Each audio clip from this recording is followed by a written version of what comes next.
Bonjour à tous. Aujourd'hui, nous sommes le vendredi 28 novembre 2025 et nos chers amis Ray McGovern et Graham E. Fuller sont avec nous. Bon retour parmi nous, Ray et Graham. Merci. Merci, Nima. Veuillez vous abonner et cliquez sur le bouton j'aime. Cela nous aide à toucher davantage de personnes. Commençons avec toi, Ray. Que se passe-t-il en Russie? La rencontre entre Orban et Vladimir Poutine est très importante, car nous savons qu'il prévoyait une réunion à Budapest. Je parle de Donald Trump et de Vladimir Poutine, réunion qu'ils ont ensuite décidé de ne pas maintenir. Mais en regardant ce qui se passe entre les États-Unis et la Russie, en tenant compte du plan en 28 points des États-Unis, qui a ensuite été légèrement modifié lors de la réunion que Rubio a eue à Genève avec les Ukrainiens et les Européens, il semble que le plan ait été modifié et transmis aux Russes, qui sont maintenant en train de l'examiner. Comment vois-tu l'évolution de la situation dans le conflit en Ukraine? Es-tu optimiste quant à ce qui se passe?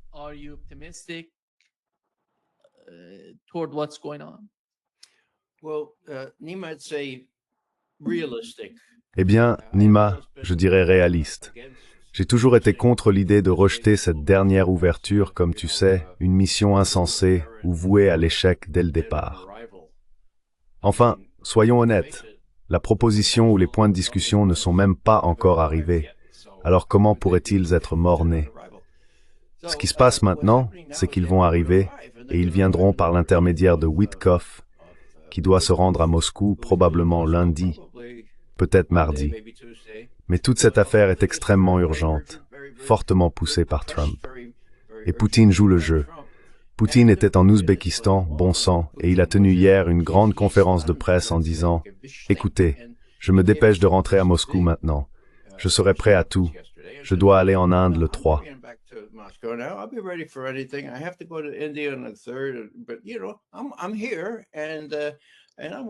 Mais vous savez, je suis là et je suis prêt à parler à ces gens sur la base de ce qui a été convenu à Anchorage. Maintenant, il y a deux choses. Trump a abandonné cette idée d'un cessez-le-feu immédiat. Il a dit très bien pas de cessez-le-feu immédiat, on vise le tout, l'ensemble du paquet. D'accord. Deuxièmement, Trump s'est engagé à ne pas laisser Zelensky ou quiconque d'autre bloquer ou contrecarrer les progrès dans cette direction. Or, Trump n'a pas été capable de le faire, ou n'a pas été assez malin ou assez dur pour le faire, et il en est maintenant tenu responsable par Poutine. Mais Poutine a dit, écoutez, nous sommes prêts à discuter de ces choses. Mais comprenez que la base doit être ce que nous avons convenu à Anchorage, en excluant les Ukrainiens de toute possibilité de le contrecarrer.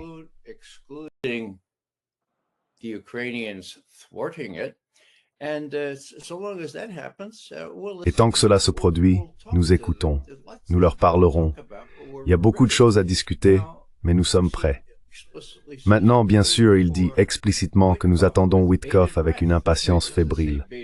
Il ne dit pas impatience fébrile, mais tous les autres qui sont raisonnables, qui ne rejettent pas cela d'emblée, le sont. Eh bien, sur la base, soyons honnêtes, de ce que j'appelle le syndrome de dérangement anti-Trump. L'idée que Trump ne peut absolument rien faire de bien, même pour des raisons égoïstes comme vouloir un prix de la paix. Je veux dire, même dans ce cas, si c'est bien, oubliez-le si ça vient de Trump. Donc, il y a beaucoup de cela.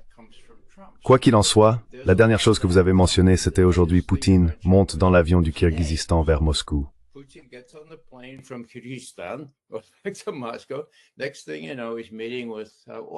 La prochaine chose que vous savez, c'est qu'il rencontre Orban. Maintenant, Orban, bien sûr, ne s'en cache pas.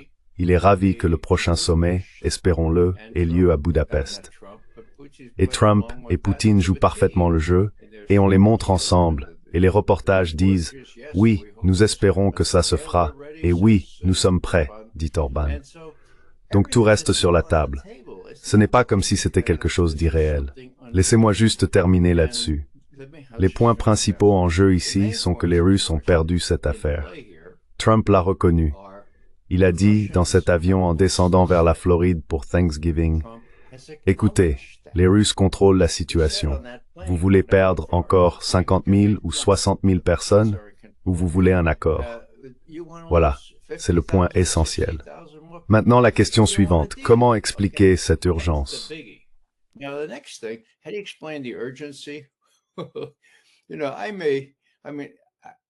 Vous savez, peut-être bien. Je veux dire, j'ai blêmi en m'entendant dire cela. Cela semble tellement banal et irréel dans le cadre de la réelle-politique. Mais Trump vise un prix Nobel de la paix. Bon, regardons la chronologie.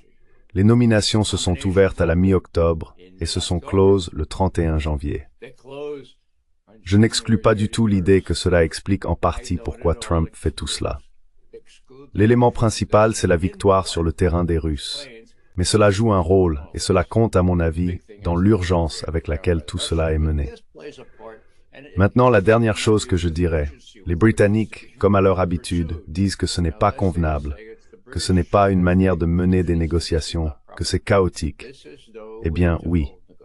Mais c'est Trump. Et l'essentiel, c'est que Poutine ne rejette pas cela d'emblée.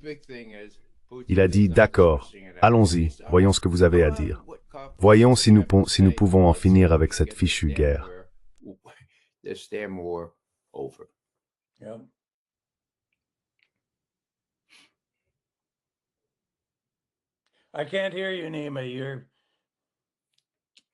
ne t'entends pas, Nima. Est-ce que tu m'entends? Oui. Graham, en ce qui concerne les négociations avec la Russie, penses-tu que les États-Unis feraient pression car les 3 points cruciaux du plan sont, premièrement, la limitation de la taille de l'armée ukrainienne, deuxièmement, l'adhésion à l'OTAN, et troisièmement, les concessions territoriales. Comment vois-tu Donald Trump convaincre les Européens, avec les Européens, sur ces 3 questions importantes et essentielles? À mon avis, sans les aborder, sans trouver un compromis avec les Européens et l'Ukraine, on ne peut rien faire.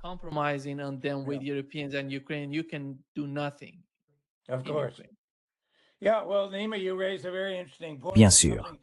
Eh bien, Nima, tu soulèves un point très intéressant, et c'est quelque chose auquel j'ai réfléchi. Je vais être un peu conventionnel ici, ou peut-être impoli. Je me demande depuis plusieurs mois, au moins, quelle emprise l'Union européenne exerce sur Trump dans cette question de négociation. Je repense aux paroles immortelles de cette grande femme d'État d'Europe de l'Est, Victoria Nuland, qui en 2014 a dit que l'Union européenne aille se faire voir. Je pense que cette question est aujourd'hui tout à fait pertinente. Nous avons déjà abordé ce sujet, encore et encore. L'Europe n'a pas d'argent, pas d'armée, pas d'armement significatif, pas de plan. Elle semble confuse quant à son identité. Où elle va? Quel est son objectif ultime?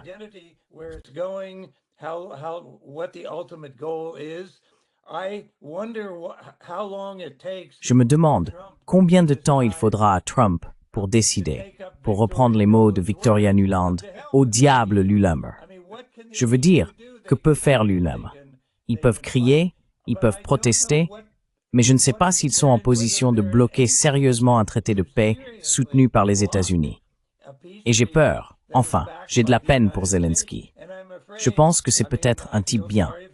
Il a fait preuve de courage, il a été placé dans une situation terrible, mais il n'a aucune carte en main dans cette partie.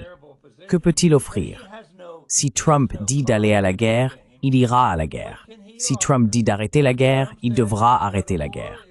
Trump aurait pu mettre fin à tout cela il y a de nombreux mois déjà, comme nous le savons.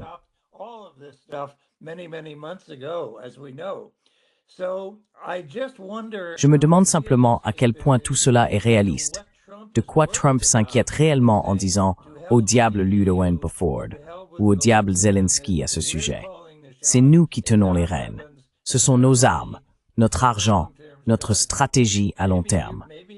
Peut-être que, tu sais, peut-être que le grand sujet d'inquiétude, c'est le Congrès. Et tu en as peut-être une meilleure idée que moi, Ray. Mais quant à savoir s'ils peuvent, tu sais, on entend tout ce discours incroyable sur la démocratie. Aujourd'hui, si nous perdons l'Ukraine, demain, les troupes soviétiques seront à Berlin. Et le jour suivant, les troupes chinoises seront à Taïwan. Je veux dire, c'est censé être la progression des événements. C'est complètement fou.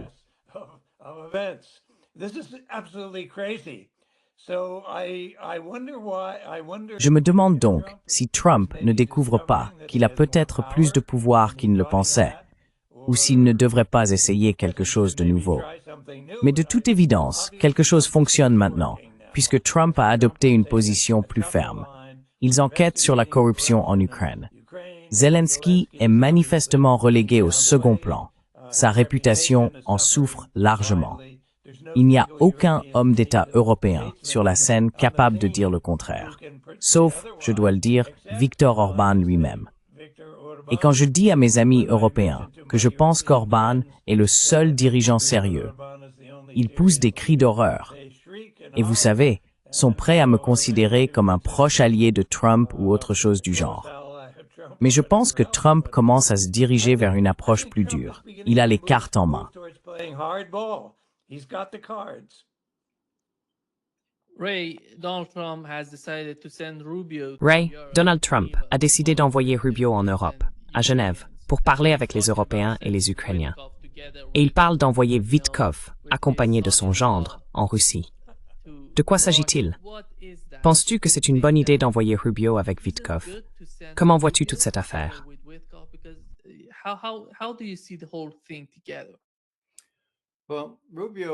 Eh bien, Rubio est allé à Genève, mais c'était dimanche dernier. Je n'ai aucune connaissance que Rubio parte avec Vitkov cette semaine à Moscou, c'est ce que vous dites? Oui, je parle de... Non. D'accord. Donc, Vitkov va se ranger du côté de Donald Trump. Jared Kushner. Oui. Mais pas Rubio. Eh bien, Rubio est quelqu'un que Trump semble devoir tolérer. Il y a seulement 2 semaines, Rubio a ouvertement dit, à propos de la Russie, « Eh bien, ils ont envahi l'Ukraine, ce sont des gens terribles, il faut les faire partir de là, nous devons soutenir l'Ukraine. » Il y a 2 semaines, d'accord? Maintenant, l'envoyer à Genève pour parler avec diverses personnes, Ukrainiens, Suisses, Européens, eh bien, tu sais, c'était en quelque sorte une concession aux Européens. Je suis d'accord avec Graham. Les Européens ne jouent aucun rôle ici. En fait, je crois que c'était Lavrov ou Peskov qui a dit « Écoutez, les Européens, la raison pour laquelle ils ne sont pas invités, c'est qu'ils ne comptent plus. Ils ne sont pas impliqués, d'accord? Mais pour sauver les apparences, eh bien, il y a Rubio. »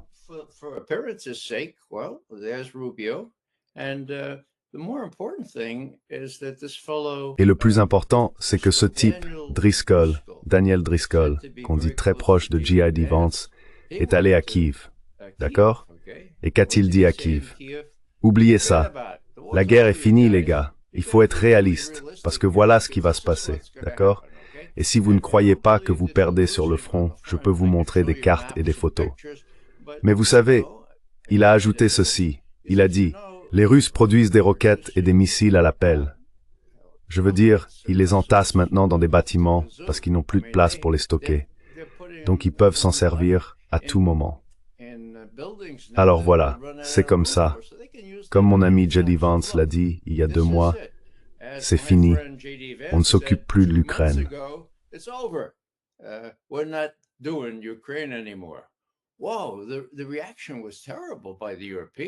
Wow, la réaction des Européens a été terrible, mais c'est ce que Driscoll leur avait dit. Et puis il a entendu dire que certains certains Russes, se réunissaient, je crois, à Abu Dhabi, n'est-ce pas, avec les Ukrainiens. Et il a dit, « Oh mec, voilà un exemple de la diplomatie américaine mal conduite. » Il a ajouté, « Peut-être que je vais m'inviter à cette réunion, d'accord? » Alors il part pour Abu Dhabi. On le laisse entrer, on le laisse parler aux gens, mais c'était des personnes qui négociaient des échanges de prisonniers ou le rapatriement de corps. Le haut responsable présent était un officier du renseignement, et il a été clair. « Écoutez, c'est un plaisir de vous voir, Monsieur Driscoll, mais cela se joue à un autre niveau.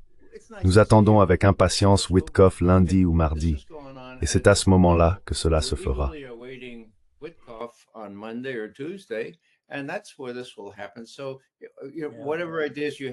Donc, quelles que soient les idées que vous avez, c'est bien d'en avoir. Mais écoutez, cela va avancer sans votre contribution. Merci beaucoup pour ce que vous avez dit aux Ukrainiens. Alors, toute cette agitation cette semaine, et surtout, et cela mérite vraiment d'être souligné. Il est difficile de nos jours d'être analyste du renseignement, surtout analyste du renseignement actuel. Graham sait de quoi je parle, il faut tout suivre. Maintenant, tout passe par la vidéo, d'accord? Alors, vous avez ce type dans un avion aux États-Unis, partant en vacances pour Thanksgiving en direction de la Floride, n'est-ce pas? Il est assis là, on l'entend à peine, et quelqu'un lui demande « Que se passe-t-il » Il répond « Eh bien, vous savez, ce sont les Russes qui dirigent. »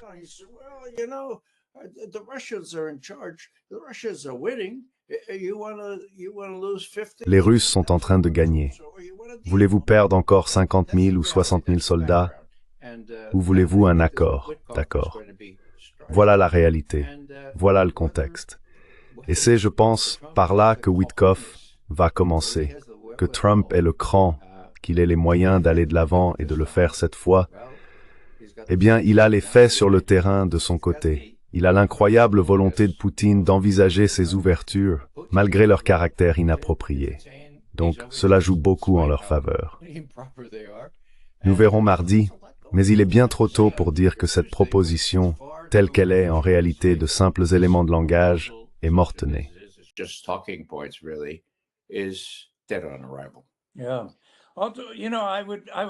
Oui. Vous savez, je me sentirais peut-être un peu plus sympathique, un peu plus bienveillant envers l'Europe si je voyais un plan sérieux émanant de l'Europe. Un contre-plan, si vous voulez, qui aborde le problème majeur remontant à, disons, 10, 12, 15 ans jusqu'à Gorbatchev lui-même, disant que ce dont la Russie a besoin, c'est d'une structure de sécurité stratégique et globale pour toute l'Europe. Je veux dire, cette idée est sur la table depuis longtemps, mais jusqu'à présent, l'Europe ne s'en est pas saisie. Et en l'absence de quoi que ce soit venant de l'Europe, il n'y a rien d'autre sur quoi s'appuyer. J'espérais qu'il y aurait un peu d'imagination créative, mais il semble que ce soit Orban, et Orban est méprisé en Europe.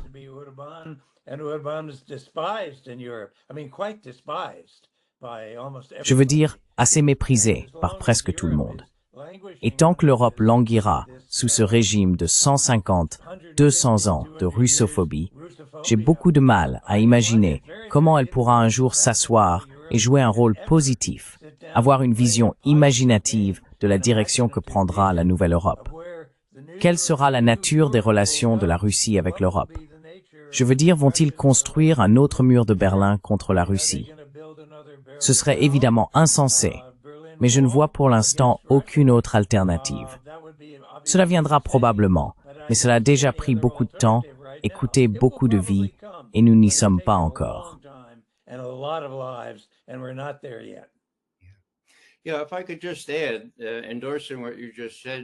Oui, si je peux simplement ajouter et appuyer ce que tu viens de dire, Graham, je vais être un peu personnel ici. J'ai servi directement sous George Bush lorsqu'il était DCI, en tant qu'assistant du NIO pour l'Europe occidentale.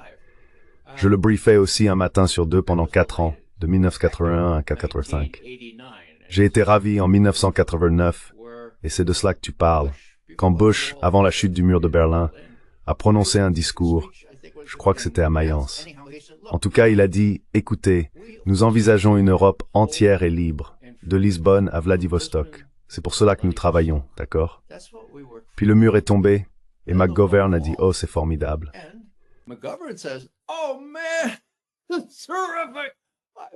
J'ai 50 ans maintenant, je pourrais prendre ma retraite pour toujours. Enfin, pas encore. Les Russes ont perdu. Et donc j'ai pris ma retraite en toute confiance que le président Bush à l'époque irait jusqu'au bout et serait capable de faire en sorte que cela fonctionne. Je veux dire une Europe libre et unie. Je veux dire, ce n'était pas au-delà de mes rêves. J'ai dit, écoutez, les dividendes de la paix vont être réels parce qu'on peut faire confiance à Bush.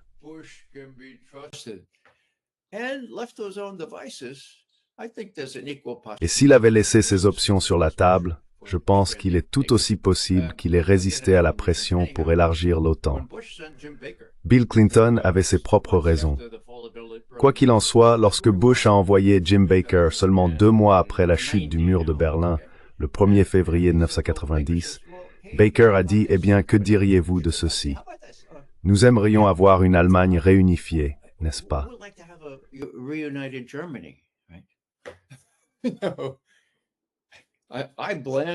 J'admets que l'idée d'une Allemagne réunifiée me donne le trac, et je ne crois pas appartenir à un pays qui a perdu 26 ans.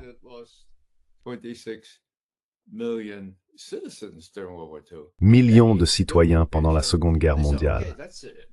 Mais ils l'ont fait. Ils ont dit, d'accord, c'est plutôt difficile. Quelle est la citation ici? Et Jim Baker a dit, eh bien, pourquoi ne pas dire ceci? Nous ne déplacerons pas l'OTAN d'un pouce à l'est de la frontière actuelle de l'Allemagne de l'Est. Qu'en pensez-vous? Eh bien, les Russes s'attendaient à une aide économique américaine substantielle. Ils ont fait confiance et ils n'ont pas vérifié. Et ils ont vu ce qui s'est passé au fil des années. Donc, pour replacer cela dans son contexte, Graham a tout à fait raison. Cette idée d'une Europe entière et libre, de Lisbonne à l'extrême-orient russe, remonte au moins à 1989, avant la chute du mur. Et la véritable tragédie, c'est qu'une fois le mur tombé et l'Union soviétique effondrée, eh bien, on n'a plus vu Gorbatchev nulle part.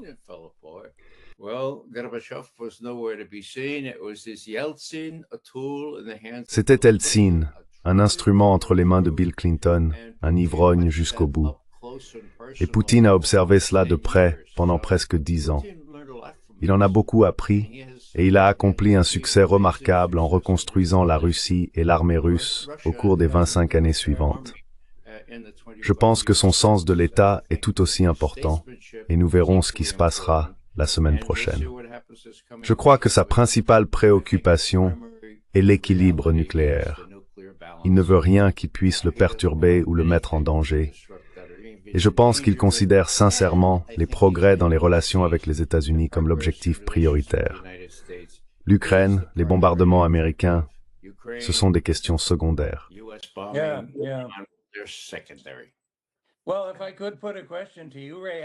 Eh bien, si je pouvais vous poser une question à toi, Ray, et à toi aussi, Nima. Tu suis tout cela de très près, Nima. Si Trump dit « Au diable lui-même et au diable Zelensky », ils n'ont aucun pouvoir, c'est nous qui avons le pouvoir. Quels en seraient les inconvénients? Le Congrès américain, toi, Ray, en particulier, tu es plus proche de la scène politique américaine que moi. Mais pour le reste du monde, je ne pense pas qu'on dirait « Oh mon Dieu, vous abandonnez Zelensky ou les pauvres Européens ». Ce n'est pas ce qu'ils diraient. Je pense que la plupart du monde soutient et comprend une telle démarche. Alors, quels sont les inconvénients que tu vois si Trump dit « Au diable l'UMR et au diable Zelensky ». Voilà comment ce sera. Acceptez-le. Vas-y, Ray. Je ne veux pas. Vas-y. Eh bien, je ne vois pas vraiment de gros inconvénients, à part pour la politique intérieure. Et je dois avouer que je ne suis pas un expert en la matière. Je veux dire, Kellogg a été mis à l'écart, mais il rôde toujours dans l'ombre. Il n'a pas été mis sur un tabouret, le visage tourné vers le mur. Il s'est retourné et il approuve tout ça. Mais que fait-il vraiment? Et les généraux? Et les gens qui sont de connivence avec le Royaume-Uni et son service de renseignement? Ceux qui divulguent des conversations confidentielles entre Witkoff et Ushakov et avec Dmitri?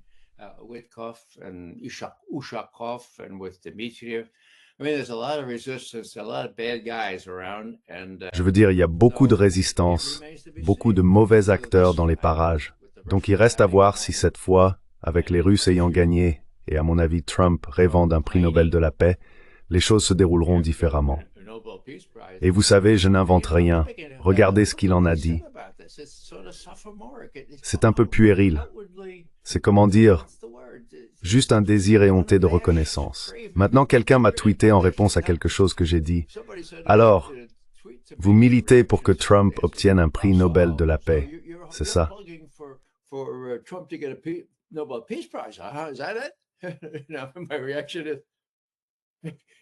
Ma réaction est la suivante. Si cela apporte la paix en Ukraine, bienvenue, absolument. Donc oui, cela me convient. Absolument. Les bonnes choses peuvent avoir de mauvaises motivations.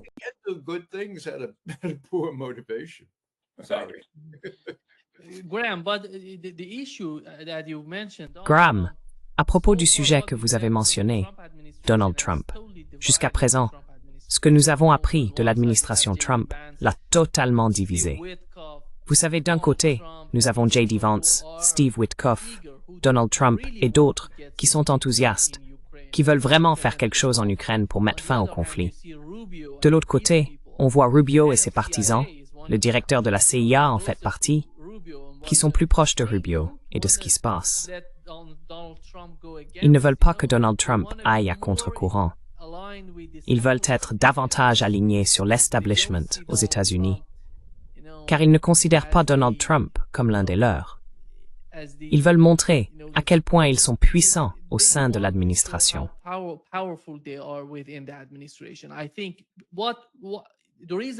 Je pense que si je dis cela, c'est à cause de ce que nous avons appris récemment du ministre iranien des Affaires étrangères, il y a 2 jours. Il a déclaré que l'Iran était parvenu à un accord avec les États-Unis lors des discussions qu'ils ont eues avec Steve Witkoff à 3 reprises.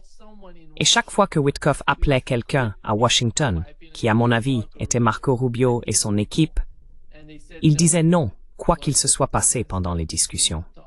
Vous savez, cela montre à quel point ces gens sont puissants au sein de l'administration. Vous entendez J.D. Vance. Je pense qu'ils ont d'une certaine manière pris le contrôle de J.D. Vance. Il n'a rien à dire, on ne l'entend pas assez.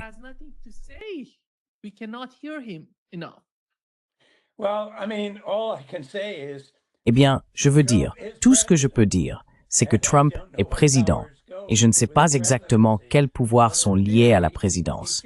Mais en théorie, il devrait être capable de passer outre. Je parle ici de manière purement théorique, je suppose. Mais en théorie, il a la capacité de passer outre. Bien sûr, Rubio n'a pas vraiment de « je suis désolé, monsieur Rubio », mais je ne pense pas qu'il ait de véritables références sérieuses. En revanche, je suis assez impressionné par Witkoff, qui, à mon avis, s'avère de façon surprenante être peut-être un diplomate très compétent. Quelqu'un avec qui Poutine est prêt à passer des heures à discuter, ce qui montre qu'ils sont sur la même longueur d'onde. Quoi qu'il en soit, tout ce que je fais, c'est remettre en question l'idée selon laquelle, mon Dieu, Trump ne peut rien faire parce que certaines personnes ne sont pas d'accord avec lui. Je ne sais pas quelles sont les limites de son pouvoir, mais j'espère qu'il les explorera. Et il n'a jamais eu honte de le faire, en général. Bref, ce n'est qu'une réflexion en passant, un argument.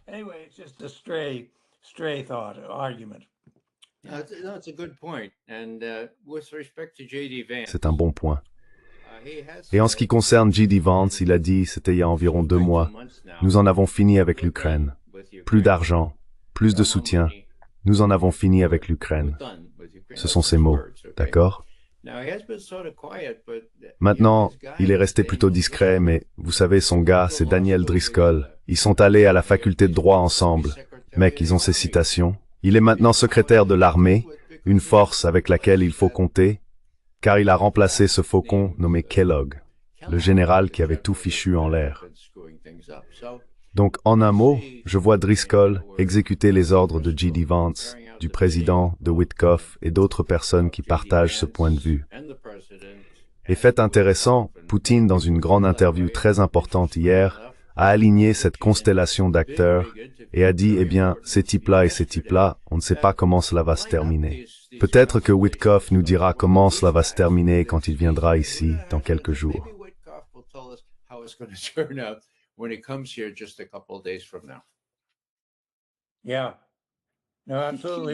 Oui, absolument. Le problème clé, à mon avis, c'est la corruption en ce moment. Comment ils peuvent y faire face? Car tout s'effondre en Ukraine. Vous voyez Yermak? Zelensky vient d'accepter la démission de Yermak. Cela montre à quel point la situation est désespérée en Ukraine. Et si l'administration Trump, ces gens que nous savons intelligents dans leur manière d'agir, s'attaquent à la corruption comme question principale, les Européens finiraient par céder d'une manière ou d'une autre, car ils participent à un réseau de corruption. C'est le problème central en Ukraine.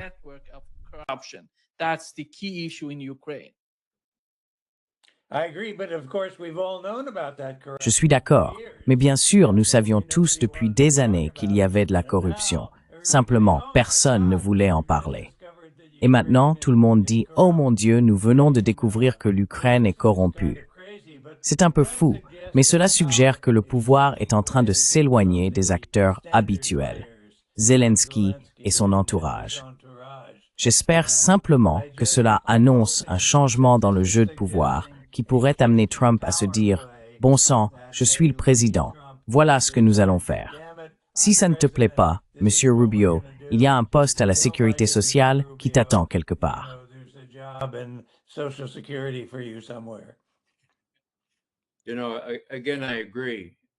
Tu sais, encore une fois, je suis d'accord. Et tu sais, quand on regarde les origines de la création de cette nouvelle agence d'inspection à Kiev, elle a été créée par la CIA, et tu sais, probablement par des gens du renseignement. D'accord? Maintenant, penser qu'ils auraient mis tout cela en place sans y laisser de dispositifs d'écoute ou d'agents d'influence cooptés, c'est insensé. Bien sûr qu'ils sont là, d'accord?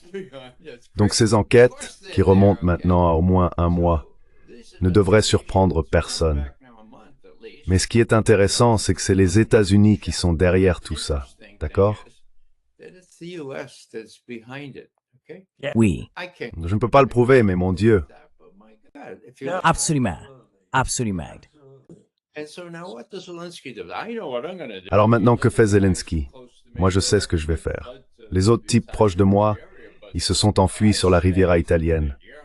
Mais si je dis que Yermak est mon gars pour ces négociations, et Yermak, non, Umerov, d'accord, c'est qui? Yermak maintenant, non? Je ne sais pas. Ouais. Donc si c'est mon gars, alors je vais le soutenir. Et en effet, ce qui s'est passé hier ou aujourd'hui, peu importe, ils lui ont levé la main. Yermak a démissionné. Oui, et il a démissionné. Umerov, oui, Umerov. Donc cela laisse une sorte de « oui, il a démissionné ». Mais comment devrait-il évaluer la situation aujourd'hui? Je crois que c'était Yermak, non? Oui. Tous ces types tombent comme des mouches. Je ne sais pas si Yermak est encore là. Peut-être qu'il a rejoint Umerov, qui qu'il soit. Mais tout cela est conçu pour affaiblir Zelensky. Et comme tu le soulignes, Nima, pour montrer aux Européens qu'ils ne devraient pas être choqués par toute cette corruption. Et ils auront du mal à expliquer à leurs électeurs pourquoi ils ont envoyé des milliards et des milliards de dollars à cette bande de gens qui volent des choses.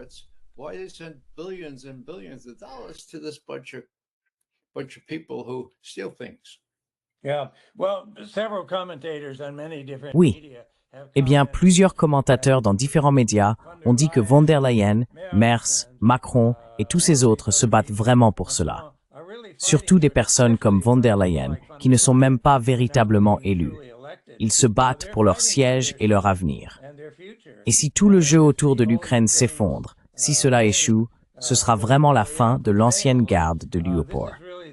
C'est pourquoi beaucoup disent que ce n'est pas seulement la fin de l'OTAN, mais aussi celle de l'UAMR traditionnelle. Ils ne veulent tout simplement pas perdre leur position. D'accord. Ray, Reuters a rapporté que Rubio prévoit de ne pas assister à la réunion des ministres des Affaires étrangères de l'OTAN le 3 décembre, à un moment crucial pour l'Ukraine. Cela montre, je pense, que d'une certaine manière, l'Europe doit comprendre qu'à long terme, la politique étrangère des États-Unis signifie qu'ils vont laisser l'Europe décider de son propre avenir. Et je ne vois pas encore de signes en ce sens. Le cas de l'Ukraine montre que l'Europe ne peut pas l'accepter. Elle veut encore que les États-Unis soient impliqués d'une manière ou d'une autre en Europe. Dès qu'il s'agit de l'Ukraine, ou de la menace venant de la Chine et de la Russie, tout à coup, ils sont tellement, vous savez, effrayés par la Chine.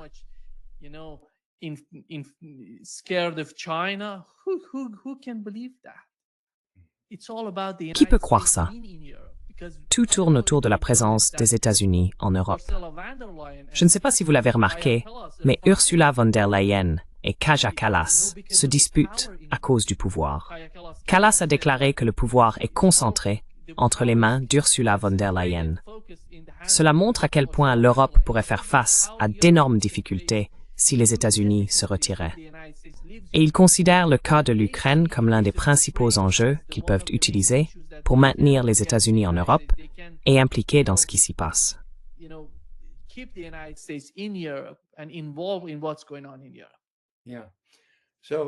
Oui, donc ils ont besoin des États-Unis.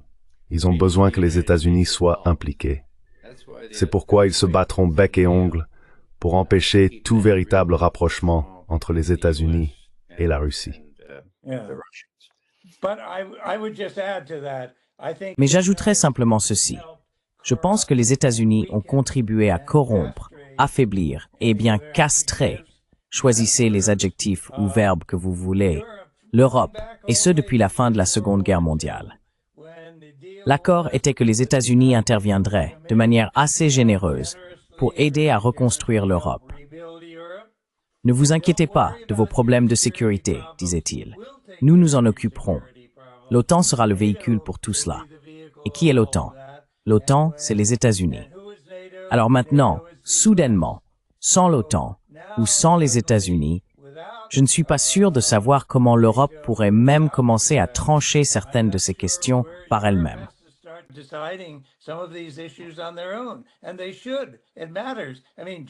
Et il devrait. C'est important.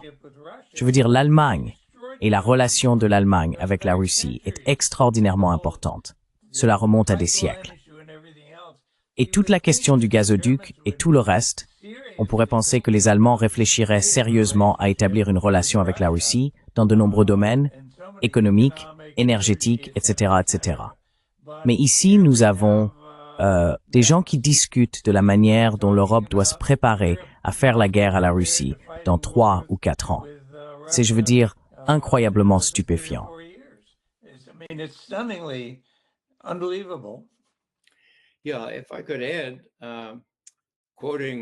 Oui, si je peux ajouter, pour citer notre vice-président, l'Europe, c'est fini. L'OTAN, il a dit ça? Non, il a dit l'Ukraine, c'est fini. D'accord, je cite son expression, pas ses mots exacts, d'accord? Mais l'OTAN, c'est fini. Alors, lors de la dernière réunion des chefs d'État de l'OTAN, le sommet de l'OTAN, ils traitaient, lors du précédent, de l'Ukraine. Et ils ont dit que l'Ukraine avait, comment déjà, un bilan héroïque et une voie assurée vers l'adhésion à l'OTAN. Je vais retrouver l'adjectif dans une seconde. Irréversible. D'accord, attendez une seconde, j'y viens. Alors, qu'ont-ils fait au dernier sommet? Oh, pas un mot. Voie irréversible vers l'adhésion. Le prochain est censé avoir lieu en Albanie. Je ne pense pas qu'il y aura un prochain sommet de l'OTAN.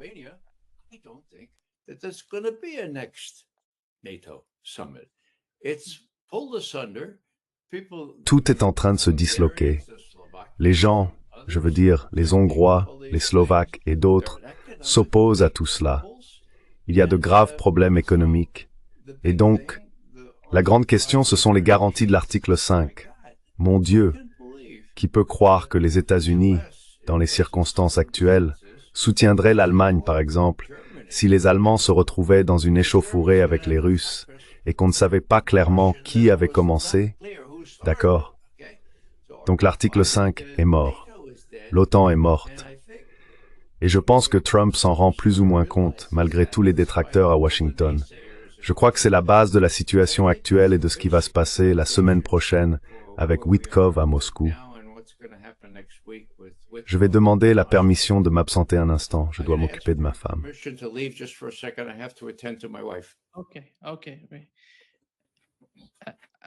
D'accord. Je pense, Graham, que ce qui se passe avec l'Europe, et plus précisément avec l'Allemagne, c'est que l'Allemagne ne peut pas survivre sans la Russie. Que tu l'acceptes ou non, la Russie est le pays le plus important pour l'économie allemande.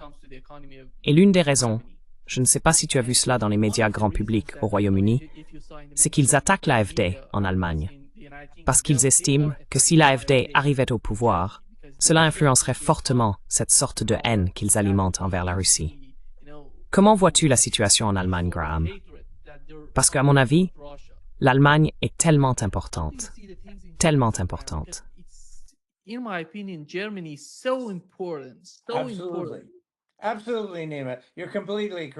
Absolument. Absolument, Nima. Tu as tout à fait raison là-dessus. Et cela remonte très très loin, y compris au moins une guerre terrible entre deux. Donc je ne suis pas sûr de la direction que cela va prendre. Mais jusqu'à présent, les Allemands ne semblent pas capables de penser de manière indépendante. Pendant ce temps, je pense que la Russie a remarqué, a observé, que le sentiment anti-russe est fort en Allemagne. Et je pense, Ray, tu peux me corriger si je me trompe, mais je crois que la Russie a annoncé, ou qu'une personnalité importante a annoncé, que désormais, le Glavny Vrak, le principal ennemi de la Russie, n'est plus les États-Unis, mais l'Allemagne. C'est une nouvelle effrayante. Je veux dire, l'Europe devrait en avoir peur. Il faut faire quelque chose pour y remédier.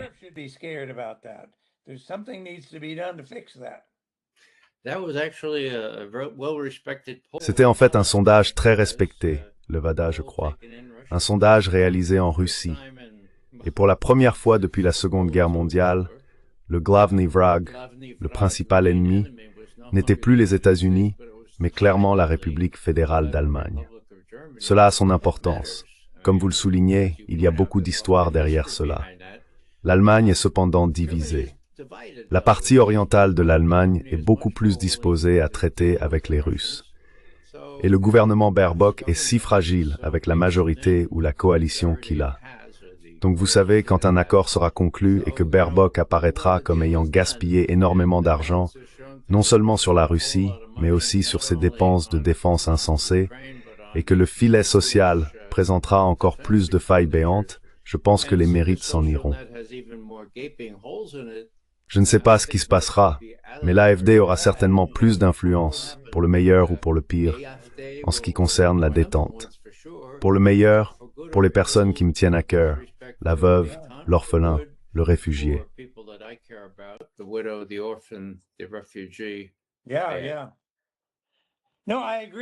Oui, oui, non, je suis d'accord. Et Ray, ne trouves-tu pas cela étonnant, et toi aussi, Nima, que ce soit l'Allemagne de l'Est, qui fut, si l'on peut dire, le plus longtemps un État satellite communiste de l'Union soviétique, le plus proche de la Russie à bien des égards. Ils ont instinctivement un sentiment de chaleur plus grand envers la Russie et l'ancienne Union soviétique que la plupart des autres pays européens. Et puis il y a la Hongrie, Orban, et tout Hongrois sait qu'ils ont été envahis 2 fois par l'Union soviétique pour écraser les soulèvements pour l'indépendance de la Hongrie. Il en allait de même pour la Tchécoslovaquie à l'époque. Et voici ces États qui disent « nous devons travailler avec la Russie ».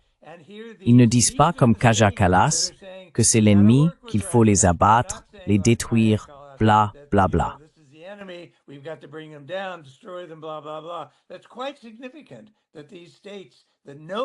C'est assez significatif. Ces États qui connaissent la Russie sont disposés et même désireux de travailler avec elle. Ray, je pense que les États-Unis ont un modèle pour l'avenir de l'Ukraine, qui serait celui de l'Autriche ou de la Suède et de la Finlande, avant leur adhésion à l'OTAN. On peut le supposer, car, en ce qui concerne la taille de l'armée, à mon avis, c'est l'une des questions les plus importantes pour l'Ukraine après tout règlement. En effet, si l'Ukraine veut être neutre, elle n'a pas besoin de 600 000 ou 800 000 soldats. Pourquoi faire? L'économie s'effondre. Comment peut-on, vous savez, fournir à cette armée des armes, tout le nécessaire, quand l'économie ne fonctionne pas? Et cela signifie que l'OTAN va leur fournir des armes, tout le nécessaire. Du renseignement, tout. C'est extrêmement problématique dans l'esprit des Russes.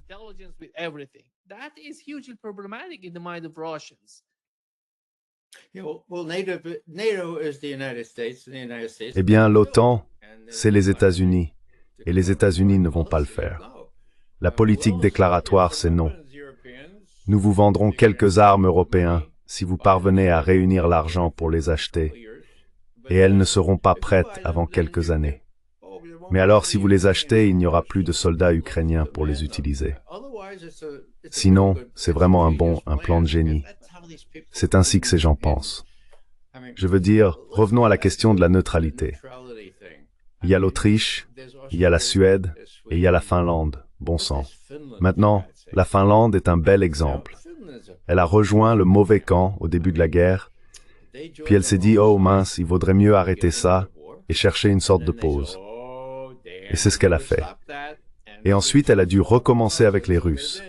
Les Russes ont dit, très bien, écoutez, il faut absolument que vous cédiez cette partie de la Finlande.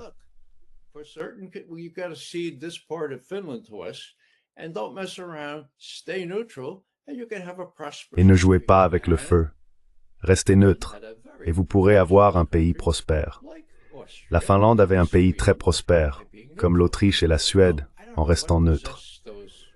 Maintenant, je ne sais pas ce qui a pris à ces têtes dures en Finlande ou en Suède de rejoindre l'OTAN, mais ils ont été gravement induits en erreur, d'accord? L'exemple est là, ça fonctionne. Vous pouvez conserver votre souveraineté tout en maintenant vos progrès sociaux si vous restez neutre. Mais tout cela a été balayé parce que certains voulaient affaiblir la Russie. C'est tout le problème. Ils voulaient affaiblir la Russie en utilisant l'Ukraine comme bélier. Et maintenant, c'est manifestement un échec. Et il n'est pas clair comment tout cela va se terminer. Mais la situation est différente, car l'Occident, l'Ukraine et les États-Unis, dans la mesure où ils ont soutenu tout cela et en ont réellement pris l'initiative, ont perdu.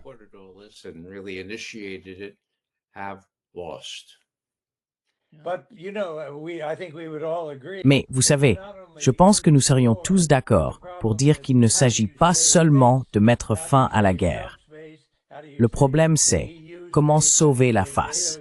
Comment sauver la face de Trump, celle de l'UBEMER, celle de l'OTAN, sans tout détruire complètement. On ne peut pas simplement écarter cela. La question de la face compte dans une certaine mesure. Et je ne sais pas si l'un de ces plans est conçu pour aider qui que ce soit à sauver la face. Il faut qu'ils aient une sorte de plan de secours. En ce moment, tout le monde appelle cela le plan Poutine, le plan russe en Ukraine, et personne n'en parle vraiment. Alors ils essaient de blâmer Trump, qui, je suppose, pourrait être un bouc émissaire très commode une fois que tout cela sera terminé. Pour dire, oh, eh bien c'est entièrement la faute de Trump. Cela ne serait jamais arrivé si nous avions eu le candidat démocrate de la dernière fois.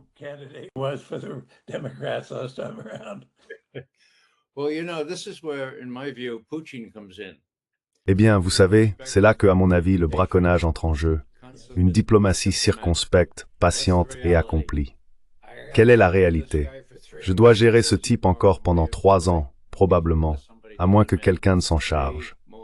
3 ans de plus, d'accord. Alors que faire?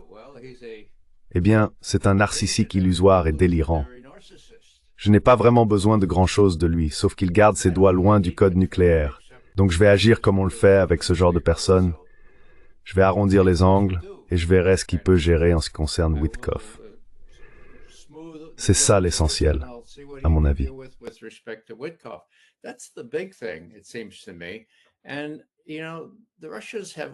Et vous savez, les Russes ont maintenant déclaré ouvertement qu'ils avaient fait preuve de flexibilité à Anchorage. Ils continuent de montrer une certaine flexibilité. Je ne pense pas qu'il s'agisse d'abandonner du territoire, mais il y a des éléments périphériques, ce qu'il advient d'Odessa par exemple, ou de Kharkiv, vous voyez. Il me semble donc que les Russes sont prêts à maquiller cette défaite de l'Ukraine et de l'Occident pour la rendre plus présentable. Et ils seront ravis de le faire. Ils obtiennent ainsi une sorte de nouvel ordre, leur permettant d'entretenir de meilleures relations avec les États-Unis et de subir moins de missiles ou de drones en provenance d'Ukraine. Ce genre de choses. Ouais.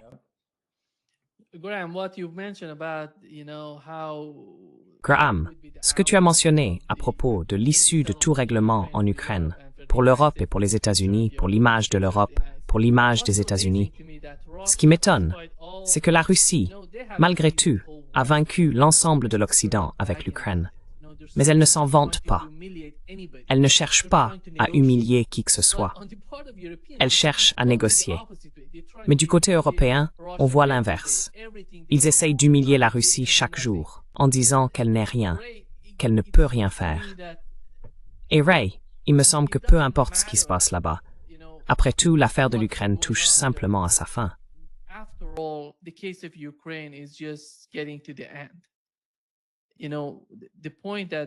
Vous savez, le point que Graham mentionnait est important. Pensez-vous que Donald Trump serait capable de convaincre les Européens de suivre ce que les États-Unis ont en tête concernant le conflit en Ukraine?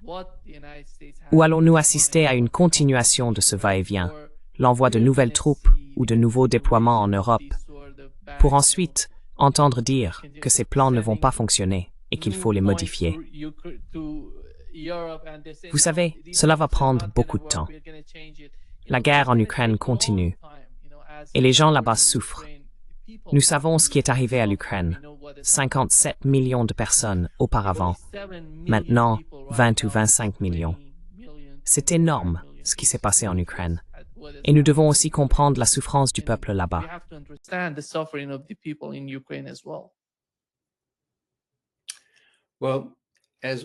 Eh bien, comme l'ont dit Ushakov ou Lavrov cette semaine, la raison pour laquelle les Européens de l'Ouest, ou les Européens ne sont pas représentés, c'est qu'ils n'ont aucun rôle ici. Ils ne sont pas à la table des négociations.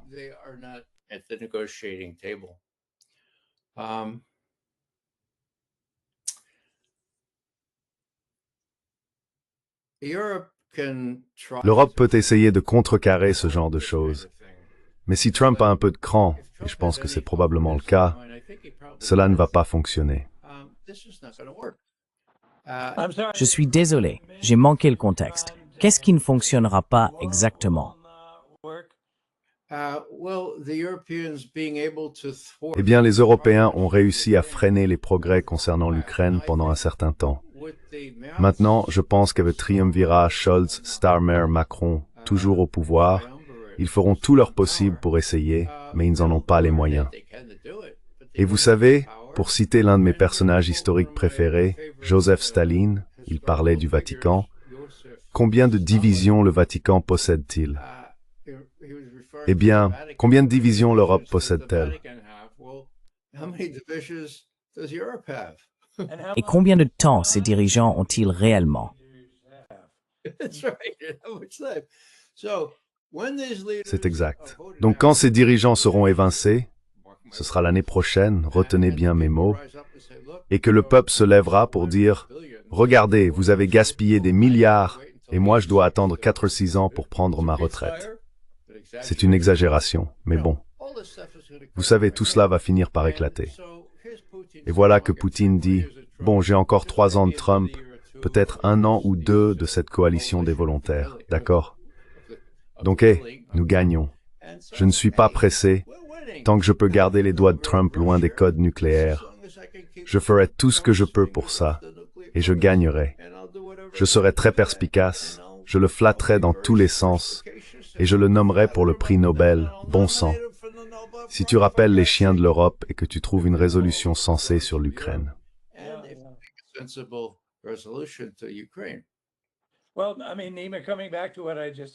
Eh bien, je veux dire, Nima, pour revenir à ce que je disais il y a quelques minutes, je serais plus heureux si je voyais en ce moment un peu de réflexion indépendante en Europe sur l'avenir des relations entre la Russie et l'Europe. Je veux dire, comme on dit, on ne peut pas ériger un autre mur de Berlin, cela n'a aucun sens. Peut-être qu'Orbán a quelques idées à ce sujet, peut-être que certains membres de la gauche allemande ont des idées intéressantes là-dessus. Il y a de bons politiciens de gauche en Allemagne sur ces questions. Mais non, personne ne semble disposé à réfléchir au-delà de la situation actuelle. Et pour moi, c'est essentiel. Est-ce que la fin signifie qu'aujourd'hui l'Ukraine, aujourd'hui Kiev, demain Berlin? Je pense que c'est une idée folle et je ne crois pas que quiconque y croit vraiment. Mais il faut avoir une planification alternative pour ce qui se passe, si l'on accepte, d'accord, une victoire russe, quel que soit le nom qu'on lui donne. Il faut avoir un plan pour savoir comment on va s'intégrer à l'Est. Et quand on dit l'Est, ce n'est pas seulement la Russie, c'est tout le bloc des BRICS, ce qui est vraiment, vraiment important. Et je ne vois pas la moindre trace de quelqu'un prêt à réfléchir au-delà de ce mur pour l'instant.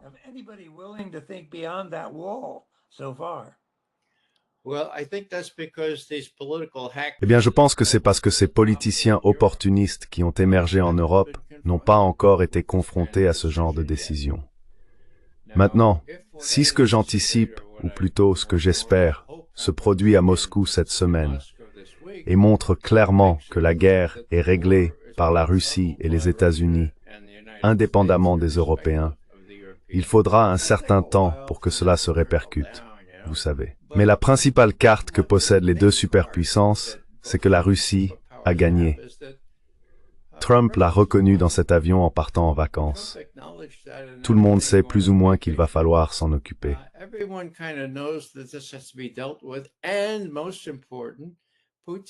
Et surtout, Poutine peut se montrer doux et circonspect, sans enfoncer Trump, mais en disant « Oh, nous avons convenu de faire cela en ce qui concerne Odessa. » Oui.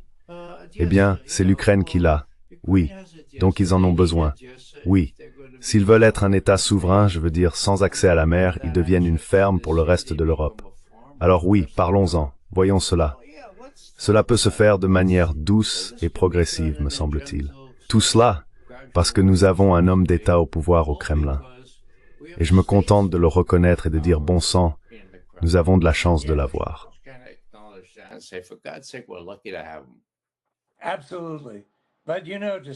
Absolument. Mais tu sais, dire cela, Ray, toi et moi pourrions être virés si nous étions dans une position où l'on pouvait nous virer. Nima peut nous renvoyer, mais personne d'autre ne le peut. Et dire ces choses sur Poutine que je ressens depuis longtemps, et je pense que toi aussi, qu'il est l'un des rares véritables hommes d'État sérieux dans le monde entier. Je veux dire, ou ailleurs. Je ne connais pas assez Wang Yi, le ministre chinois des Affaires étrangères, qui semble être un type avisé. Mais qui d'autre dans le monde a du poids, de la gravité, sur ces grandes questions internationales, à part Poutine, en étant responsable et mesuré?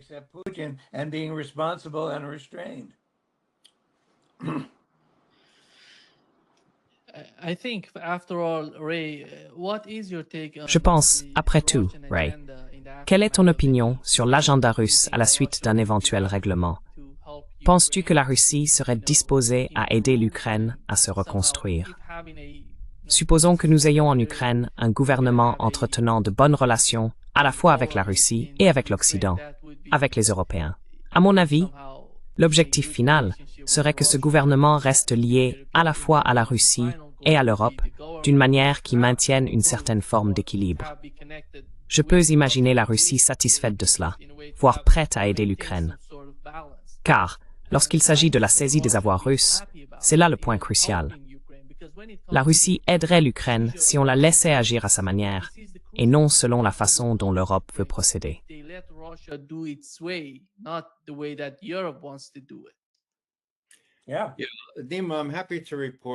Oui.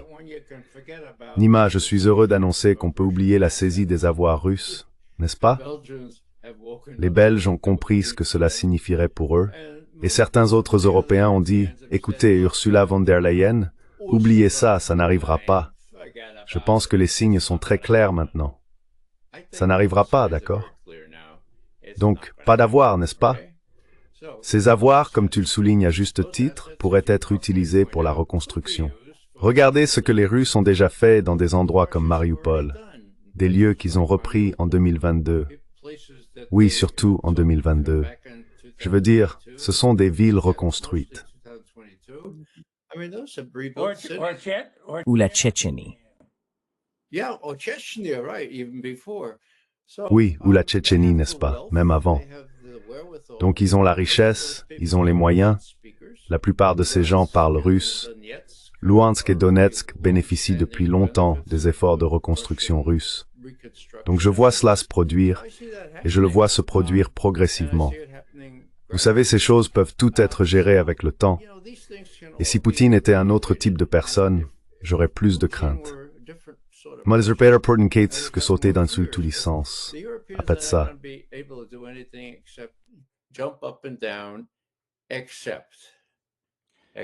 Eh bien, sauf que Ray, je pense qu'ils le sont tous les deux.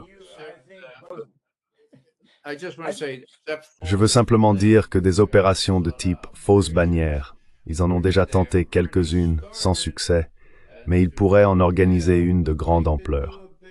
C'est ce à quoi nous devons faire attention de la part des Européens. Rien de plus sensible que cela.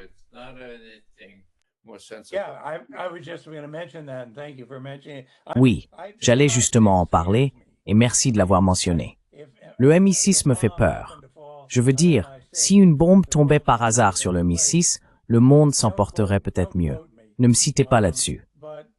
Mais je pense que les Britanniques sont des maîtres en matière d'opérations sous faux drapeau. Nous en avons déjà vu plusieurs. Ces soi-disant drones venant d'Ukraine, enfin censément de Russie, qui ont frappé la Roumanie et d'autres endroits, sont potentiellement très dangereux. Si un navire de guerre américain est touché dans la Baltique, cela pourrait devenir très très moche. Et les gens ne se souviennent pas toujours. On peut dire, eh bien, les preuves sortiront dans 6 mois. Mais avant que 6 mois ne s'écoulent, les gens se sont déjà fait une opinion. Ils ont agi. Diverses réactions émotionnelles en découlent. Donc, oui, je le pense. J'espère que Washington, j'espère que la CIA surveille cela de très près pour détecter d'éventuelles opérations sous faux drapeau.